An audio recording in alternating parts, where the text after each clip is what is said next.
inspired you and what how you volunteer?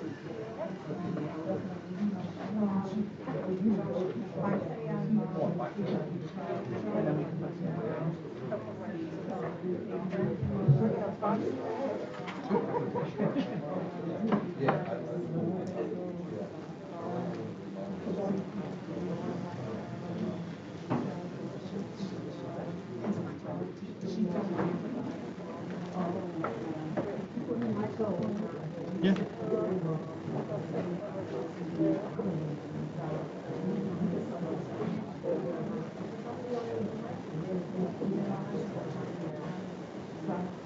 Okay, everybody, we're going to get started. Thank you so much for your patience. I'll just talk louder. Is that okay? Yeah. Okay, thank you so much for coming. Just wanted to welcome you to our mini-series, is what I call it, Norwalk Talks Housing. My name is Nicole Edie, and I'm a lifelong resident of Norwalk. First, I just want to acknowledge how we got here tonight. A while back, I heard Ms. Michelle Congarino, who's actually walking in the door right now. She's the executive director of Open Door Shelter. She spoke so eloquently about the lack of affordable housing and how it affects our community. She was amazing, and I reached out to her, and she was so gracious to me in exchanging information, as well as many others have been in recent years. I gathered a core group of dear friends of mine, and one of them is here tonight. Her name is Monica Ellis. So we had a meeting, and raise your hand. We had a meeting. Michelle hooked us up with Christy Stewart, who's not here. She's the Chief Initiative Officer for the Center for Housing Opportunity. Ms. Evonne Klein, who's CEO of Connecticut Coalition to End Homelessness. Aisha Woods, Fairfield County, she's the director of Fairfield County's Community Foundation, and they all graciously offered an opportunity for us to have an event like this. So that's how this all got started, and I wanted to acknowledge everyone for that. Nicole, Yes. I just have to clarify, it's not the community foundation, it's the Center for Housing Opportunity. Oh, for you, okay, okay, my They're our apologies. partners, they're a good partner. Okay, no, that's okay, thank you. Yeah. Okay, so a little bit about me. I was raised here by my grandparents in public housing, and I attended public and parochial schools in Norwalk. Also, after being on the 20-year plan, I finally completed my associate's degree in 2019 right here at Norwalk Community College. Cum laude. Throughout the years, I have worked for various major corporations, a few here in Norwalk and in Fairfield County, including People's Bank, Beiersdorf, in case you don't know, that's the German name for the manufacturers of Nivea and Eucerin lotion, and Blue Buffalo Company, which is now a subsidiary of General Mills.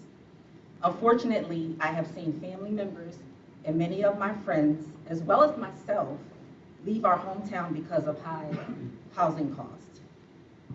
Many of us have raised our children here, have worked our way up through the system to a level of success and to a respectable wage, but yet still unable to afford decent housing in Norwalk. Just a few quick facts that I want to give you. So Norwalk does have more affordable housing than other surrounding towns at 13.7%, but it's not enough. Norwalk does have more housing options than our surrounding towns, but it's still not enough. So I was blown away to learn that the housing wage in Norwalk is $42.88, meaning that you need to make at least $42.88 to live in Norwalk.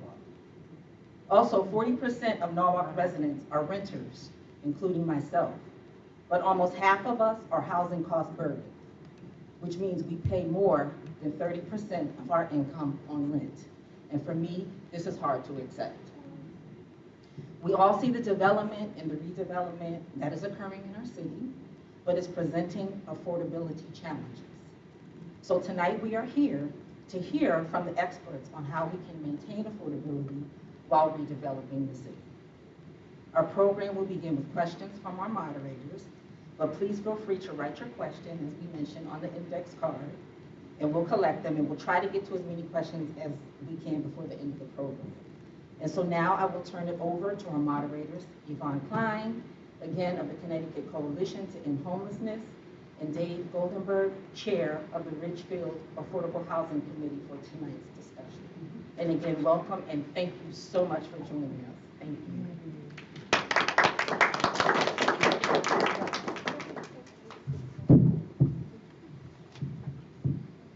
Thank you.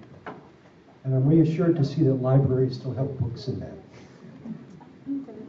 I'm Dave Goldenberg. I'm the chair of the Ridgefield Affordable Housing Committee, and I've been privileged this past year to help Evonne moderate the Fairfield County Talks Housing series of webinars. And this, I guess we'll call this an in-person webinar. It's something unique for us. I would like to introduce our panelists. To my left is Joan Carty, who is the CEO of the Housing Development Fund. Since taking the reins in 1994, she's grown its funding pools from $8.5 million to more than $151 million. Joan holds her bachelor's from the College of New Rochelle, an MS in Urban Affairs from Hunter College, and a law degree from Fordham University School of Law. She's currently serving her fourth term on the Federal Home Loan Bank of Boston's Board of Directors and is chair of the Housing and Community Development Committee for the FHLBB. See what I did there? As a board member of the Housing Partnership Network and a loan committee member of the National NeighborWorks Association, Joan is involved in current and critical housing policies on a national level. So Joan, thank you for being here. To Joan's left is Adam, who's on page 1. Adam Bovilsky, he is executive director of the Norwalk Housing Authority. Under his leadership, the NHA supports over 2,000 low-income families through public housing and Section 8 vouchers. The NHA engages in anti-poverty initiatives, including after-school engagement, family self-sufficiency programs, and the Norwalk Housing Foundation, which raises and distributes over $250,000 a year in scholarships to public housing students. Before that, Adam worked as director of the City of Norwalk's Human Relations and Fair Rent Department. Adam has served as the co-chair of Opening Doors of Fairfield County, during which the collaboration of area housing and homeless services agencies successfully ended veteran homelessness and nearly ended chronic homelessness. Adam earned his BA from Yale and his law degree from Boston College Law School. Welcome. Luke Melonakos-Harrison is the tenant organizer of the Connecticut Tenants Union.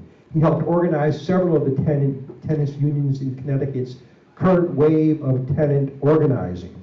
In the past 2 years, tenant unions achieved legal recognition in New Haven and Hamden, won $1.75 million from the city of Hartford, pressured landlords into making repairs, protected tenants from retaliation, and prevented rent increases. This winter, Luke helped lead the Cap the Rent CT campaign for rent stabilization. Although the bill died in committee, the campaign mobilized hundreds for the 2 longest public hearings of the session. Luke is currently a lead organizer with the Connecticut Tenants Union. Welcome, Luke. And Jessica Voneshek, is the City of Norwalk's first Chief of Community and Economic Development. In this role, she supports the City of Norwalk in planning, organizing, and implementing economic and community development from conception to completion. It's a nice holistic approach. It's good to see. Jessica oversees the Economic and Community Development Office, made up of the Building and Code Enforcement Department, the Planning and Zoning Department, the Business Development and Tourism Department, and the Transportation, Mobility, and Parking Department. Previously, Jessica served as Chief Officer for Operations Policy and Oversight of the Massachusetts Bay Transportation Authority, and as Economic Development Director at the Plymouth Regional Economic Development Foundation. She also worked at the Project on Municipal Innovation Advisory Group at the Harvard Kennedy School, Massachusetts Executive Office of Housing and economic development. Thank you. Let's hear it for our panel for joining us tonight.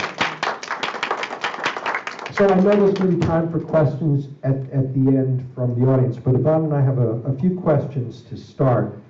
And I would like to start with a question for Jess and for Adam. Norwalk has approximately 37,000 units of housing. 47% of that housing is multifamily. Approximately 4,843 units are affordable. Clearly, at 13.7%, Norwalk is providing more affordable housing than its neighbors. But clearly, as you said, this is not enough. What are Norwalk's plans to build more housing, and what kind of housing do you hope to build? Thank you. Well, first and foremost, thank you for having us all. Really appreciate it, and thanks for everyone coming out this evening. I wanted to take an opportunity to dial it back a little bit and just set the stage for housing in the city of Norwalk and help to provide a little bit of context and a little bit of perspective from the city standpoint. And I will answer the question as part of that. But here in the city of Norwalk, we have been thinking a lot about affordable housing, and I think that that percentage shows that. But in addition to that, we've been also thinking about housing in general and the role that housing plays not only in economic development, but economic development is really about people. And so that's really what the administration is focused on. And if you heard all of the different departments that are included in the Economic and Community Development Office, it showcases how the city thinks about economic community development. It's not just about housing, it's not just about transportation, it's not just about jobs, it's not just about education, it's about that holistic piece that Dave was talking about. And I think that it really showcases the way in which we're thinking about it. The way in which we think about the fabric of the city and the way in which we want to see the city grow is a diverse city that's inclusionary for everyone. And that's a really tough nut to crack, which is why we're all here to talk about it.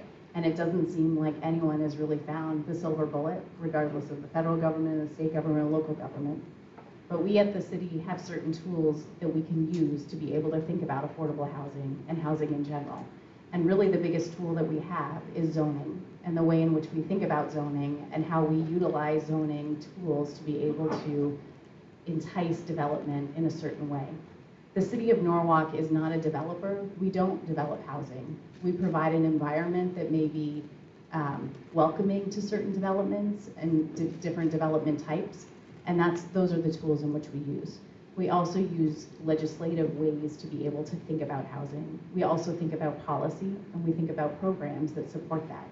And we think about the way in which ARPA money can be used for funding like the capital budget or the operating budget to be able to make those things happen. But from a city standpoint, it is about the zoning. It's about having zoning that supports inclusionary zoning, which means that we require a certain number of units to be affordable. And in addition to that, when we do land disposition agreements, we ensure that the developer who's buying city land is developing in a certain way that supports affordable housing. The other way that we think about it is in different programs, like, for example, an enterprise zone, where the enterprise zone is a 7-year tax abatement, but it actually ensures that the units, 100% of the units are offered at a certain affordability level. Now I say that in full disclosure and full transparency. Does it help affordable housing? We believe that it does help affordable housing in a number of different ways. Does it solve affordable housing? No, it doesn't solve affordable housing, which again is why we're here. But I think the way in which we think about it is that we need to be able to increase housing units to be able to meet demand. And part of what you're seeing currently is a very unique situation where there are a lot of folks that are moving into the city of Norwalk and they're all seeking housing. The other thing that we're seeing is we're seeing a couple of different demographic groups that are all vying for the same housing type, which is something that I think is unique that we haven't seen before. My parents are in their late 70s. They're living in the same apartment type that I was living in when I was 20 as a single person, right? And so you have these two demographic groups that are going after the same band of housing. And we've heard a lot about different challenges with housing and increasing density and so on and so forth. We just passed an accessory dwelling unit policy legislation that actually allows all single family homes to have an ADU of a certain size on their property. And so we're using the toolkit that we have in place at the city to be able to create an environment that entices developers to be able to develop and build in a certain way. And as part of that, we're putting in those affordable housing and inclusionary zoning requirements. So I'll leave it at that so that others can speak, but I just wanted to set the tone and set a little bit of context for the discussion. Great, if you could pass it down to Adam. Adam, more specifically, in the trenches, where do you see the greatest need for affordable housing at the moment, and how do you hope to go about meeting that need?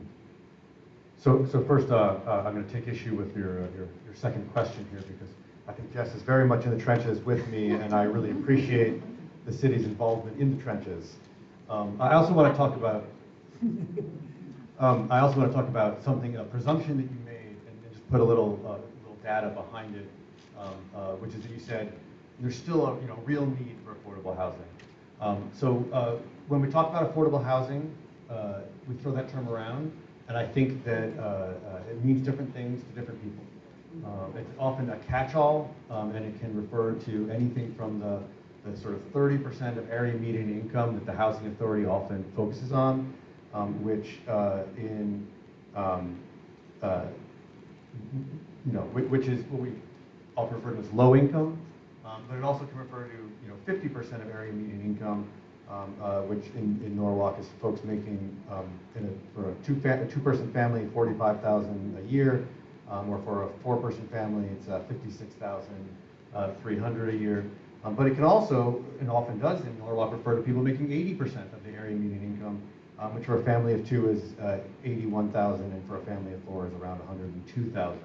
So when we talk about affordable housing, I want to put some numbers around that. I also want to talk about the need.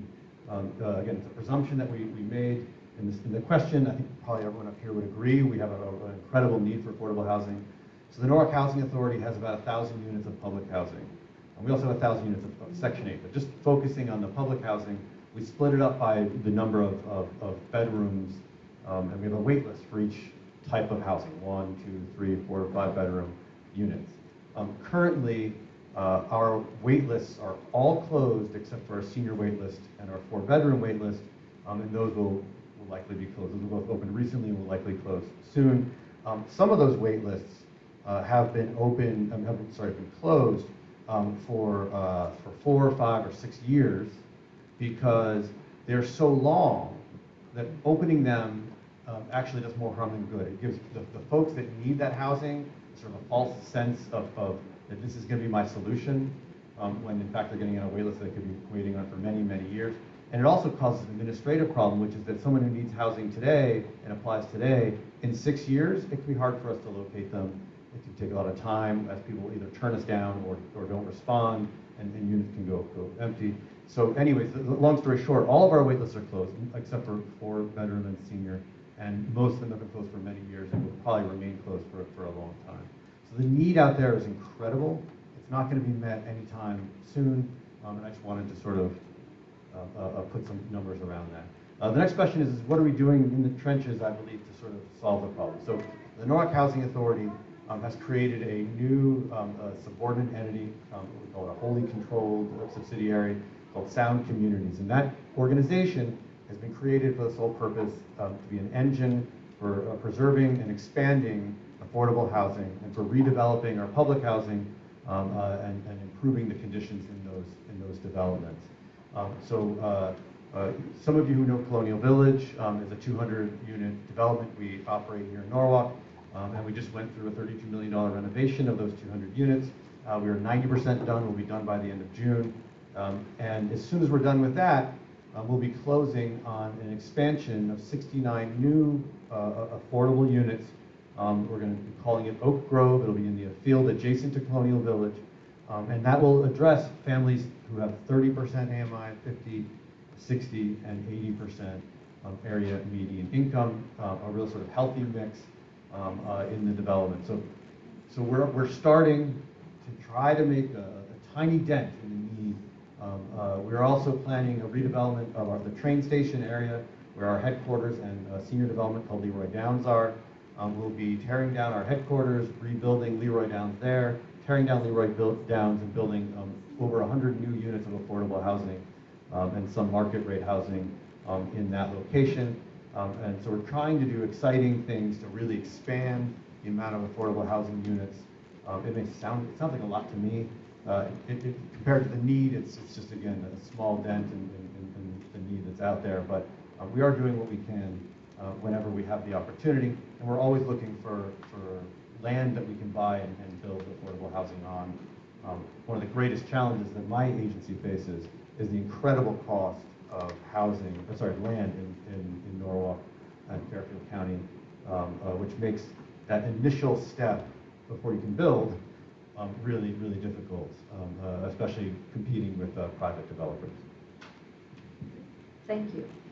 Joan, so we've heard a number of numbers tonight, and some of them are a little scary, right? You have to make at least $42.88 an hour, which is approximately $85,000 a year to afford to live in Norwalk. Some people, we heard also from Nicole, that some people are being priced out of the city in which they've grown up.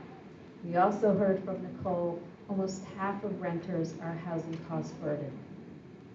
So what types of developments have you and your organization financed and spearheaded to address these affordability issues?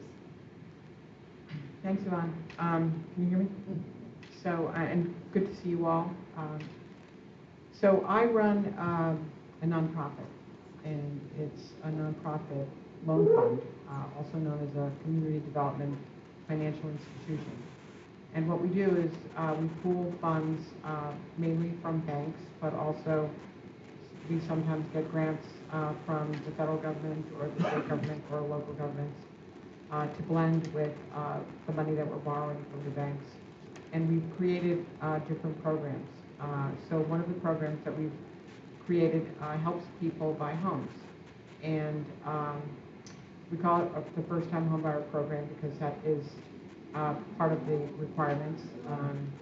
And there are, income eligibility requirements as well. It depends on which funding pool people want to draw from. So, 40%, 50% of median, kind of the figures that Adam was just kind of going over with you. We require that people go through counseling and that they also take an 8-hour, and it's free, an 8-hour homebuyer education class. And then we are able to help them with down payment assistance. And we have different programs that we can knit together. So we have a program called Live Where You Work. So if people are buying in the community where one of the wage earners in the household has a job, even if it's a part-time job, we can help them with $20,000 that is 0% and due on the sale of the property, even if that's 30 years from now. We can help them get their first mortgage because we work with about 22 different banks, and with their 30-year fixed-rate programs, which are the best for really for everybody to have a fixed-rate mortgage. Anybody who was sitting in a fixed-rate mortgage that was under 3% until a year ago is in much stronger shape than the people who have to pay 6 to 7% now. But we've been around a long time, so we've helped 437 families buy homes in Norwalk, and we've lent over $13.5 million to those families. I mean, we're working all over the state, but we've been able to help a lot of families in Norwalk buy homes. So that's one program, and that's really for people who have been counseled and have steady employment, or who want home ownership and who are ready for home ownership. So all of this kind of comes about through counseling and understanding, looking at their credit reports, understanding their goals and objectives, and their budgeting and everything. So, but it's a good option. It's a great, I would say, for people who want home ownership and are ready for home ownership, that when that match can be made, it's really their best protection against displacement, no matter what income bracket they're in. Like if you can make that match, they're impervious to rent increases because nobody can kick them out. And, you know, we don't really have any other kind of rent protections in our state. So, so that's just, you know, it's one of the reasons I really love doing homeownership is that we're really setting people up for long-term stability and long-term success. But that's not for everybody, and so we have another program where we help small developers and nonprofits buy property, existing property, or land when land is available. That's not, you know, too likely in a city like this, but so other communities, vacant land is available at times, and so it's mostly rehab. It's mostly small buildings, you know, 6-unit buildings, 8-unit buildings. And in Norwalk, we have financed 26 properties, and those contain 364 apartments, and those apartments are deed restricted, which is another way in which you help people pay a rent that is reasonable, and that because it's in the deed, you have a mechanism to enforce the affordability provisions. So, you know, those are just, they're small dents in a big problem. But I've been doing this a long time, and what I find is if you create programs and you try to keep those programs resourced, it's a delivery system, and it can, over time, help a lot of people. And you know, it's another contribution. It's not the solution for everybody, but it helps, and it makes a big difference to the people who can benefit from it, and it's a lot better than doing nothing. So. Thank you, Joan. Could you pass it down to Jess, please? Because I remarked before on the holistic nature of your area of responsibility, which is more than housing. Too often we look at housing in isolation, but it's really one factor in a much larger picture, especially when it comes to the relationship between housing affordability and economic development and growth. Could you speak a little bit to the intersection of those two factors? And afterwards, anybody feel free to weigh in. Sure. So when I was actually born and raised in Canada, and I came to school at Northeastern in Boston, and I quickly realized how different Canada was from the US in so many ways, funding primarily. And one of the things that I decided to do in grad school was I could take two different pathways. One pathway could be to learn as much as I possibly could about as many topics as I could, which would give me just a sort of skim across all of the topics because they were dealt with so differently here than in Canada. So I took a different approach, and what I did is I focused on housing, and I focused on affordable housing, and I focused every single course that I took in my graduate pathway on housing. So if it was a public health course with Dukakis, I focused on lead abatement in housing. If it was about urban planning, I focused on affordable housing within proximity to certain amenities, or also did statistical analysis on what we call here 8-30G, which is 40R, or not 40R, but it's 40G. Anyway, so I focused on all of these things, and I wanted to be able to build some sort of expertise to a certain extent, knowing that I was in a little bit of a foreign land, to be perfectly blunt about it. And so when I think about housing, and I think about the way in which our departments come together in housing, I think about housing first, you know, and without housing, we don't have a huge opportunity to be able to offer residents a safe place, a place to call home. They may have issues with food and resources. They have issues with being able to take secure jobs. They have issues with transportation, building a schedule, raising their children to know what safety looks like. And so for me, I think the housing and economic development intersection couldn't be any more crisscrossed in 1,001 different ways.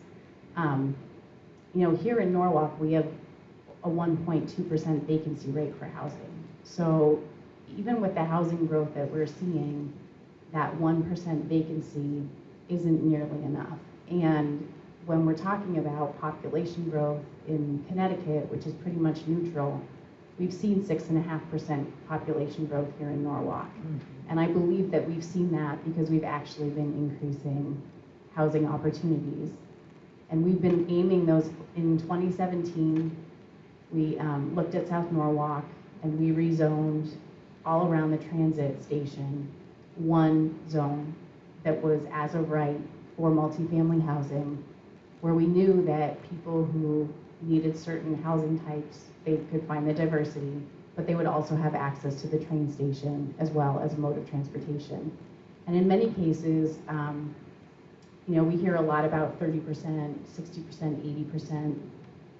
And the other thing that I often think about is not just the housing cost, but the housing plus transportation cost and what that looks like. Because in so many cases, you may see housing of a higher cost, but then they have access to certain transit opportunities. And we've been focused here on connectivity, mobility, and first and last mile, and being able to ensure that people have a safe route to be able to get to transit nodes, or a safe route to be able to get to school systems, to be able to get to work. So I can't really, I wish I could articulate to you how strongly I think economic development and housing is tied, but I think they're one and the same. I don't think that they're any different. I think that they're absolutely overlapping 100%. And I think that housing first is really the way to go. And there are different ways to be able to think about that. And Adam had touched on many numbers and thinking about that. And I think that for us, what we hear about the most at the city is the density piece, but we also hear about home ownership and how to really encourage home ownership, and I think the challenge for us is figuring out from a city standpoint, a local government standpoint, we are not a developer, we don't give loans, and so how do you figure out from a local municipality standpoint what the tools are that you have in your toolkit to be able to help home ownership happen, or think about these different ways of providing housing first so that people have an opportunity to be able to think about economic development. The other thing that I think it relates in our work when we think of economic development is making sure that people have access to amenities. We hear a lot about lack of grocery stores, lack of doctors, lack of these type of amenities. And so that's the other piece of trying to ensure that when we think about development in the city, we're thinking about how to work those amenities in. We have a great partnership with the Norwalk Housing Authority, and we actually have a huge opportunity because around the Norwalk train station, the city owns acreage, they own land, not only at Webster Street lot, but also adjacent to the South Norwalk train station, and of course the Housing Authority owns land as well.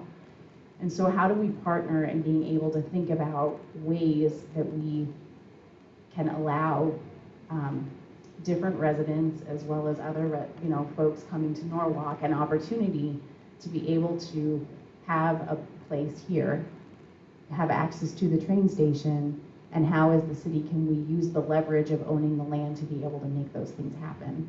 Developing land is not an easy thing to do. It has a lot of caveats, there's a lot of pieces to it, and it gets very expensive very quickly. And so it's trying to understand what tools Joan has in her toolkit and how we can work with Adam to be able to make those things happen. But of course I could talk about housing forever, so I'll pass the mic on. But Dave, I think just to reiterate, they're one and the same in my mind, and I think for our department they're one and the same. You don't have one without the other, and I can't think of anything going on in the city of Norwalk without thinking back to where the people are coming from, where they start their day and where they end their day. And I think that's a huge piece. We also talk a lot in our department that everyone is working on something regardless of what that is. And I think that a lot of what people are working on is trying to figure out housing. And I think it impacts day to day, a lot more than some of us realize. Great. Thank you. Luke, I don't want you to feel left out, but you have a specialized area here with respect to tenants and tenants' rights. So this legislative session, there were a number of bills addressing landlord-tenant issues.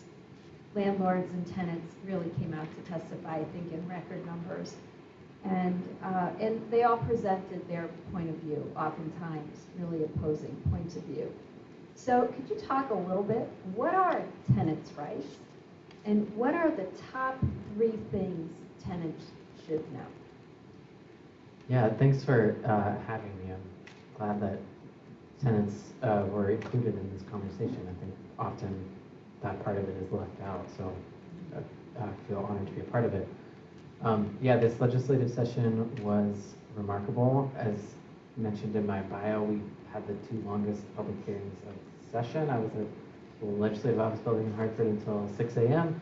That was fun, because that's how there were over 400 people who needed to testify, share their experiences with tenants' issues in housing for our rent stabilization bill.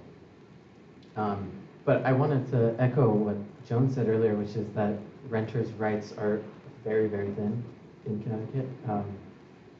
We don't have, so the 2 things that we were pushing for this legislative session were a 3% maximum cap on annual rent increases to stabilize rents, whereas in the past couple of years in Connecticut, we saw rents skyrocket from the pandemic, 20%, and that varying regionally. In some places, it was 30% or more, which caused mass disruption in people's lives and displacement and eviction and just a lot of trauma in our communities from those egregious rent hikes.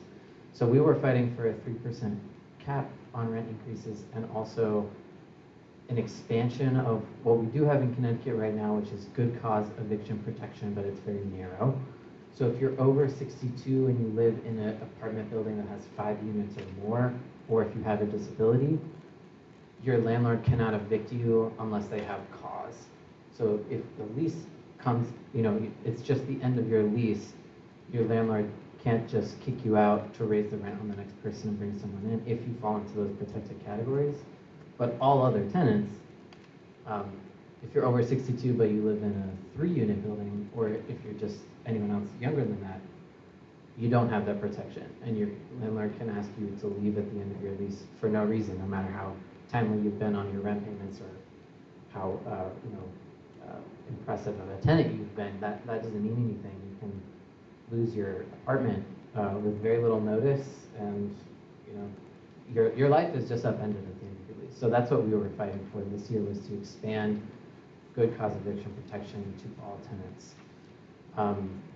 So for us, those would have been really transformative changes for Connecticut that would have done a lot to stabilize what we're seeing, which is displacement and eviction in just really high numbers in ways that are really affecting our communities and traumatizing our kids and causing just real havoc in people's lives. But unfortunately, our legislators did not want to move forward on those policy measures this year.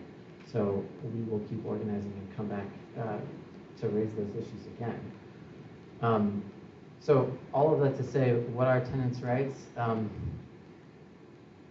You do have the right to safe and habitable living standards in Connecticut, although I also have to say that getting that accomplished is very difficult to do. Many of our municipalities have either very minimal code enforcement power or extremely understaffed and underfunded code enforcement agencies, or frankly, in many cases that I've seen personally, quite a lot of corruption in our code enforcement and health department and other agencies that should be enforcing our housing code. Also, in the process of code enforcement, tenants are generally left out of that communication system. So you call in a code inspector, but they only communicate with your landlord. You don't get a copy of your inspection, which makes it very difficult as a tenant for you to then follow up and make sure that those housing inspections are enforced in a timely manner. So you have that right, but it's difficult to get it enforced in a lot of folks' experiences in Connecticut. And so my gut answer, my sort of gut instinct in response to that question is we need way more tenants' rights on the books than what we have. That's why tenant unions are organizing. It's the lack of tenant rights and tenant protections that has galvanized a lot of people around the state to start acting collectively and trying to shift that balance of power. So the 3 things that I would want tenants to know is that they have a right to organize. There is a law in the book in Connecticut that says you cannot be evicted for joining or forming a tenants union. It's a law that hasn't been tested very much because tenant unions haven't been around all that much until recently. but that is a right that we have. Let's see, you have a right to use fair rent commissions if your town has one. I think that might come up later in the program. That's one resource to try to fight excessive rent increases, although that one's also kind of difficult. And you have a right to safe and habitable living standards. And you don't have to tolerate mold in your ceiling or pests or broken appliances or all number of negligence and disrepair. You don't have to tolerate that. You have the right to better living conditions. Although getting our city governments to actually step in and enforce that can be very challenging. Thank you. So we'd like to go to the audience for your questions. So we've handed out some index cards. If you would like us to read your question, happy to do that. But if you'd like to ask, yes, I was going to walk around with the mic. So who would like to ask a question? Yes? Okay. All right. Would you like to go? And Sure. Should I introduce myself? Sure. Well, I'm Anthony. I've lived here for just over 4 years now. I work up the road at ASML. So I wanted to ask, so affordable housing, we like to throw that term around. It's kind of a squishy term with an imprecise definition. And oftentimes affordable housing can even be like out of reach for some people who live in Redbird. So I think that it's clear, judging by the length of the wait list, that what people in Norwalk want is like more public housing. So what efforts is the city making to increase the public housing stock?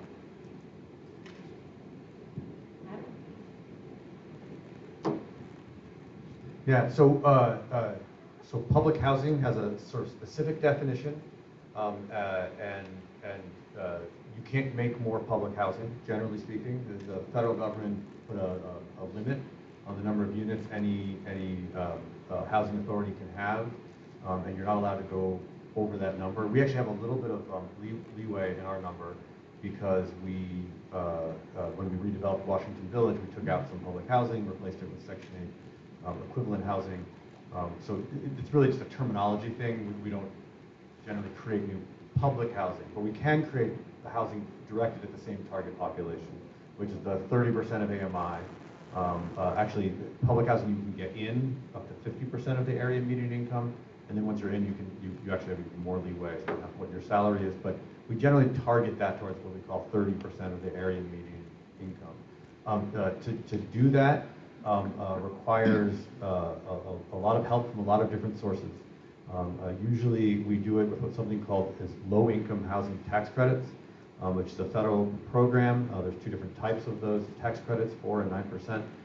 And basically, the way it works is the federal government gives these tax credits to the state. The state allocates them either competitively or almost by right, depending on what type of tax credit you're asking for. And then you can use those tax credits usually as a part of a mixed income development with varying levels of affordable housing, all the way down to 30%, but usually 50, 60, and 80% as well. And a bank basically buys those tax credits because they can utilize them at a discount. So we're going to be breaking ground in Oak Grove. There's 69 units we're building in Colonial Village. A substantial number of those are going to be 30% of AMI. And to make that happen, the state's going to give us $12 million in tax credits, which we'll be selling to a bank for $11 million. And that helps fund the building of that development. All this to say is you can do it. We are doing it. We'll continue to do it, but it's a complicated process. It involves a lot of lengthy bureaucratic financing methods, and so it's hard to keep up with the demand. So we're doing that at Colonial Village. We're going to be doing it at the train station in a project that we'll be doing with the city and others. But to meet the need, we're not anywhere close. And the faster way really is to go through what's called the Section 8 program to get vouchers. So the federal government does put out new Section 8 vouchers of various types with various target populations in mind on occasion. Whenever they do, our housing authority applies, and that allows tenants to, just like in public housing, pay 30% of their income towards their rent and utilities. Only instead of living in one of my developments, they'll live in the private sector with a private landlord, and we just subsidize their rent. So again, they pay 30% of their income towards the rent, whether that's $0 or $1,000 a month, and then whatever the difference is to their rent, we will pay it with federal funds. It disperses the low-income community, which tends to be better, have better outcomes when you concentrate poverty, and so that's sort of the perhaps easier direction to go is to try to get as many of these vouchers as we can whenever they're available. Again, there's never enough to go around. Thank you, Adam. And I'd just like to remind folks that if you have a chance, take a look at the books. The librarians were kind enough to pull out that focus in on housing and all aspects that affect housing. I believe this gentleman you have here. So I wanted to ask about parking and parking requirements and how they affect affordability. I know that parking spots can often cost tens of thousands of dollars each, which I imagine has to drive up the cost of developments while reducing the amount of room you have to actually build housing. Is there any room for like a sort of program where a development could be built like with less parking than was normally mandated, but they would be required to offer rents at a cheaper rate to basically pass on those savings to tenants? Yeah, so we currently have inclusionary zoning here in the city of Norwalk. So any buildings that are over 3 units, we require at least 10% to be affordable. At 80% affordability, they have an opportunity to be able to pay a certain fee and offer the 10%. If they offer 60% affordability, then they do not need to pay a fee. And in addition to that, their parking gets dropped to 1 parking spot instead of 1.3. So we have the ability to do that. In addition, we're going through a zoning update for the first time in 30 years here in the city of Norwalk, and I encourage everyone to come out and comment and learn about the new zoning and be able to offer feedback about that. One of the things that we are thinking about as far as the proposed zoning is to be able to drop parking to 0 requirements, especially for specifically for historical buildings, to be able to ensure historical character remaining in our neighborhoods. And often what happens is that those buildings are actually torn down because buildings need to go up in their place with a parking that meet a parking requirement. I think that actually I had a number of conversations before our panel started today, and more than 50% of them were specifically about parking. And so it is a hot topic. I think the other thing that we were talking about before this panel started is that more times than not, even if the city itself does not require parking, in order for a developer to be able to secure financing, to be able to develop housing, they require parking. They have to provide parking for their tenants or for their residents to be able to secure financing. So even when it doesn't come from the municipal end, it's often coming from the financial end. There are discussions and sort of theories and philosophical thoughts on how to govern that and sort of where the sweet spot is in being able to require parking versus having the market dictate the parking itself. And so there's some thoughts on that. But as far as the zoning goes, I really encourage everyone to take part in the proposed zoning discussion. Let me just add very briefly. One of the biggest complaints I get from our own tenants is not enough parking. So even if financially it would be advantageous to go to 0 parking or to have very little parking, it tends to be that our tenants need at least 1 parking space, if not usually 1.5 or so on average. Or we're getting tons of complaints that they can't find a spot. And whether that's to do with public transit in Norwalk or whether it's just the nature of the beast, especially with our family developments that got kids, there's often people visiting. So even though we make it financially easier, our tenants would have a real problem if we went too low in the parking. It's interesting to hear, and it's good to hear that Norwalk is going to look at their zoning, but oftentimes parking requirements are used as exclusionary zoning. Right. So it's important to have this conversation. I know there were other hands. Okay? Yes. I just wanted to piggyback off of the gentleman who spoke, but first ask, I'm sorry, what is your name again? Is it Adam? And I came in late, my apologies. What organization are you with? So my name's Adam Bovilsky, and I'm the Executive Director of the Norwalk Housing Authority. Okay, all right. So when he had mentioned that there's a great need for, housing in Norwalk, many of us, I was born and raised here, grew up, in different communities, and had, the opportunity of, one of the public housing communities and ultimately being a homeowner here. Very sadly, many of the people who I grew up with for many, many years, my age, their parents, they're gone. They're not gone because they wanted to. They're gone because they could not stay here.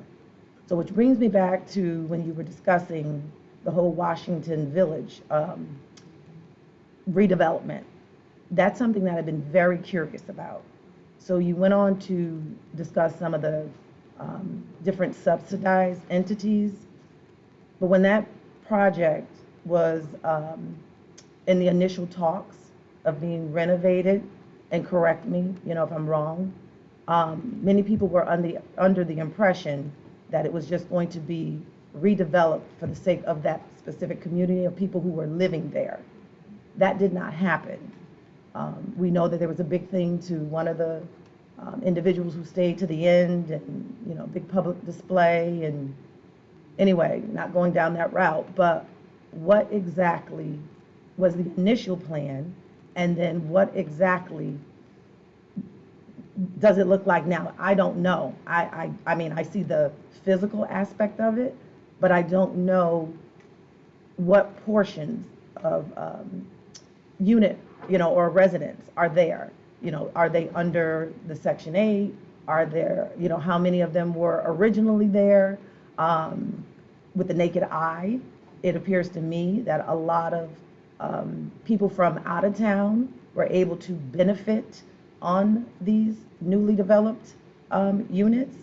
So I just want you to share with me in a painted picture exactly how did that come about? What does it look like today? Yeah, so it's a great question. So I've been at the Housing Authority for 5 years, so I was not there at the very beginning. But at the time, at the beginning, I was at the city, and I was the director of the Fair Rent Commission, and I was involved as an outsider. So I do think I have somewhat of a historic perspective. So for those of you who don't know, Washington Village was the oldest public housing in Connecticut. It was built in 1949, 136 units of public housing. It used to flood tremendously. It's on Water Street. It's well named, and there were lots of problems there. It became the subject of what we call a CNI, it's a Choice Neighborhoods Initiative. The Choice Neighborhoods Initiative program is a HUD program where you get a $30 million grant. Housing authorities like me think of it as like winning the lottery. You get a $30 million grant which you can use to improve both the housing as well as the neighborhood. And we took that $30 million and leveraged it into $186 million in neighborhood improvements and the redevelopment of the property itself. So of the 136 units, the way CNI works is that you are required to build double plus one the number of units. So we started with 136 units of public housing, and we ended up with 273 units of mixed income housing.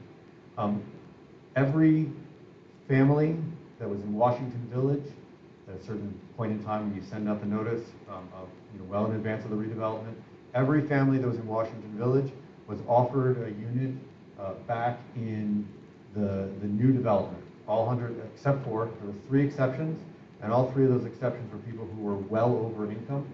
One family, they agreed to split up. It had adult children, and then they were able to come back, but they had to split up because of the incomes of the family, and then they got 2 subsidized units. One family purchased their own home, and another family opted to move into private housing. Except for those 3 families, every single, and they were all mostly earning over 6 figures. Every other family had a right to return. About 50% chose to return, and 50% chose not to return. And that, if you look at the national average for programs like this, is accurate. The reason is the families that we displaced were given a voucher. So we paid for their moving, we gave them a voucher so they could pay the same amount of rent, but in the private sector during the reconstruction and the demolition and rebuilding. And during that time, during the demolition and rebuilding, a lot of those families grew roots where they were, preferred where they were, and they ended up staying, keeping their voucher, which they can keep for their lifetime, and having that subsidized housing in the private sector. 136 units of public housing were replaced with 136 units of what we call replacement low-income housing, either public housing or project-based Section 8. For the tenants, they're mostly the same. They pay 30% of their income towards their rent and utilities. The only difference is if you're in a project-based voucher unit and you've lived there for a year, you can choose to move out and keep your voucher and go into the private sector. There's still a voucher in the development, but we give you one to move out with. So 136 original low-income units were replaced with 136 new low-income units. In addition, it was about 25% and 25% affordable and market. 70 units were affordable at varying degrees, 60 and 80% mostly of AMI, and 67 units were considered market rate. In the end, the vast majority of those affordable units, and this was not by design, this just naturally happened, went to families who had housing choice vouchers because that affordable range is within the Section 8 program. And so in the end, we really had close to 75% of the development being low income and about 25% market rate. Did that answer the question? Yes, Great. thank you. Thank you so much. So we're really at the end of our time. So lightning round, if we can, a couple more minutes. Do we have another question? Sure. Thank you. That went fast. I think this could have been like an all-day thing even, because there's so many topics here. Thank you all. My name is Diane Cece from Norwalk. I said hello to Jess. Hi, Adam. It's good to see you again. So my question has to do with, probably most people are familiar with all the controversial legislation that's been, kind of bantered around for the past couple of years and now in this session as well, having to do with more control over dictating zoning in local communities in order to try to build affordability and basically more units, which, I think for the most part translates into apartments. And what we've seen, though, is because I'm from East Norwalk, we're part of a district that's under transit-oriented development. And so the goal there is to have high density where you have access to mobility, for example. But what we're finding is under that principle, some of the fundamental tenets, I think, have dropped away because we're seeing mostly luxury units going up, and I think that's fair to say throughout the city. So where we have this 10% threshold, and Norwalk does better than others with 13% stock, mostly what we're seeing is developers taking advantage of the relaxed zoning, the new zoning, the reduced parking, etc., and to put up as many units as they can, maximize density on a parcel, but it's doing absolutely nothing for affordable housing. And when you look at 10% and you talk to the average resident, you say affordable, people kind of take that as like the dictionary definition, and it's not affordable. And so it's really what it is it's workforce housing, and that's well outside the reach of so many people. So my question is, with all the toolkits and the really good work that you're doing, Luke, thank you for that. I can just speak from a lifetime of my own experience, and that's really good work. Thank you so much. But my question is then, so with all that you have in the toolkit, there has to be something more to be done with this particular example. One of the things that we've talked about in the community is why can't developers then have 20 or 30% that's affordable and break it out between workforce, low income, something that would support more. And we want to hear your perspective on why that can't be, or why it's not being done, and why you think it can't be done. Sorry. Thank you. So we've got the 2-minute warning. So this is going to have to be the lightning round answer. And in short, I will weigh in on that and say, yes, that is actually being done. And we can tier the incomes in a number of developments. And with that, Great. Kick it off and take it across the finish line over here. So I think that there are many different nuances to affordable housing, and all of the things in which you're saying make a lot of sense, right? And I think we have an inclusionary zoning, and it focuses on workforce housing. We have what Adam works on, which is the public housing side of the house. One of the things that we talk about that is sometimes hard to wrap our heads around is the demand and the supply. And what we're seeing in Connecticut is a huge demand for housing. And as a result of the market and that demand, we're seeing all of the prices skyrocket. This is not something that we're just seeing in Norwalk, and it's not something we're just seeing in Connecticut. We're seeing it nationwide. And as a matter of fact, when I talked to my parents this week, they said, can you believe that our 1,200 square foot house in Ontario in Canada just sold for over $800,000? And it's 30 miles outside the city of Toronto. So I think they were debating whether they should have stayed in the house and tried to squeeze us all in, or if they, but regardless. So this is actually happening across the board. And one of the interesting things I think that is happening is that I've heard a lot about the new housing units coming in and then being commuter focused and then being focused on transient folks that come into the community, live for a short amount of time and leave. And I think that one of the things that we're actually seeing with the Building and Code Department is the permits that are pulled. And what we're seeing is that people who have lived in their homes for 20 and 30 years who want to stay in Norwalk and have family in Norwalk are finally being offered an opportunity to be able to live in Norwalk in a rental unit that is not 1,000 square feet, 2,000, 3,000 square feet. The other thing that we're seeing is that people are doing a lot of work on their homes, which could be naturally affordable, and we actually have a bunch of programs in place to be able to help with residential facade program improvement, also making structural changes, repairing your roof, repairing your windows, putting in a new boiler. This doesn't exactly answer your question, but I'm trying to also sort of tell people that if there is affordability challenges, even with home ownership and being a renter, you actually have the ability to take some of these programs, and I can help you with those too. But it really is a demand supply, and unless we start to think about increasing supply in the city of Norwalk, prices will continue to rise. The market is hot. We're close enough to New York and close enough to jobs like at ASML and different very different acclaimed companies to be driving this. Stanford is a hub for office. We're seeing a lot of Stanford people who are working in Stanford living in Norwalk. They like South Norwalk. They like the access to the beaches. They like the access to the parks. We live in an amazing community that actually offers something for everybody. And as a result of that, the market is driving up. And we don't have the supply to be able to satisfy that. Is it the best answer in the world? No, it's not. Is it the only answer in the world? No, it's not.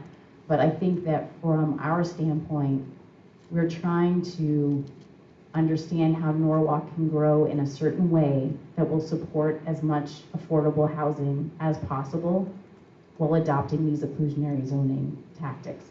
One of the things that we are doing is building an affordable housing plan. We're also doing a housing plan as well. So how many housing units are required in the city of Norwalk? What does that housing needs assessment look like? But more, what does the affordable housing needs assessment look like? What is the gap of what we have for affordable housing and what do we need? And then what are the best practices that are going on around the country that a city like Norwalk can adopt? And how can we do that as part of the zoning update? And if the zoning update happens sooner than that plan is completed, how do we go back and revise that plan to be thoughtful about how to include the affordability components that we need to be thinking about for all of the residents? Great. I want to thank everybody for coming this evening. Joan, Adam, Luke, and Jess, thank you so much for taking the time to spend here with us. Clearly an hour, and thank the audience for coming. Clearly an hour isn't enough. We're going to do this again if NCC will have us. I want to thank Nicole for reaching out and really getting the ball rolling here in Norwalk. Also want to thank Goldenberg. fearless co-moderator.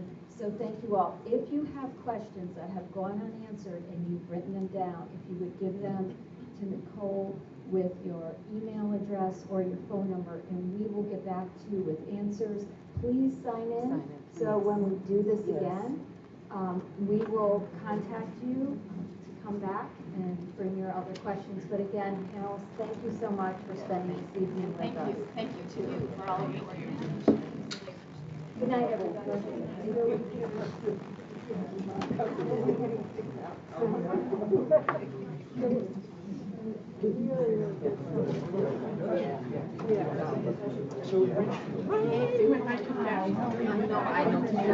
Diane, how's it going?